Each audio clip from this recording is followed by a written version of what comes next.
Glycolysis helps make energy in the form of ATP for you and me. It's part one of cellular respiration, makes 2 pyruvate, NADH, and ATP when done.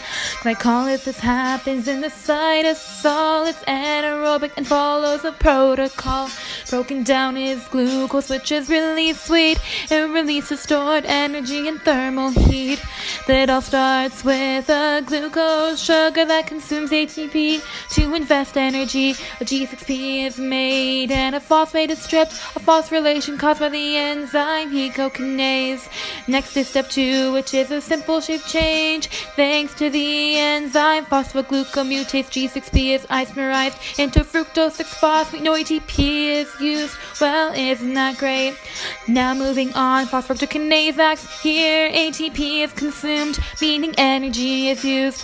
This may seem strange because don't you want to make energy? Well, actually using some will end up making more. Glycolysis helps make energy in the form of ATP for you and me. It's part one of cellular respiration, makes 2 pyruvate, NADH, and ATP when done. Our 6-carbon molecule now splits into 2, creating 2,3 carbons. Wow, isn't that cool? Always guarantees fructose 1,6-5-phosphate splits into DHAP and G3P. However, DHAP can't simply be used, must be converted to G3P before it can pursue. The enzyme isomerase is responsible. DHAP is now G3P, which is optimal. Glycolysis helps make energy in the form of ATP for you and me. It's part one of cellular respiration, makes 2 pyruvate, NADH, and ATP when done.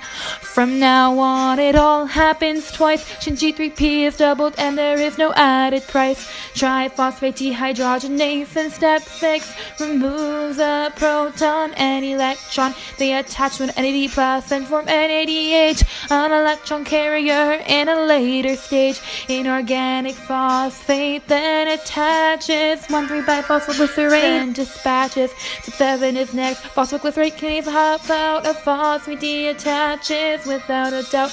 This phosphate then binds to an ADP, a substrate level phosphorylation, creating ATP. Moving on to step 8, phosphoglucomutase will mutate 3-phosphoglycerate. 2-phosphoglycerate forms and the phosphate shifts, but the composition doesn't transform. Next we have 9, and due to enolase, water is removed and electrons rearranged. This loss of water is a redox reaction, produces PP. Through this transaction, glycolysis helps make energy in the form of ATP for you and me. It's part one of cellular respiration, makes 2 pyruvate, NADH, and ATP when done. Now comes the final part. A substrate level phosphorylation begins to start. Pyruvatekinase is the enzyme needed. Make sure the reaction is proceeded. Formed as pyruvate and ATP by giving the last phosphate to ADP. This pyruvate is necessary in later process, has lots of energy, even more than ATP.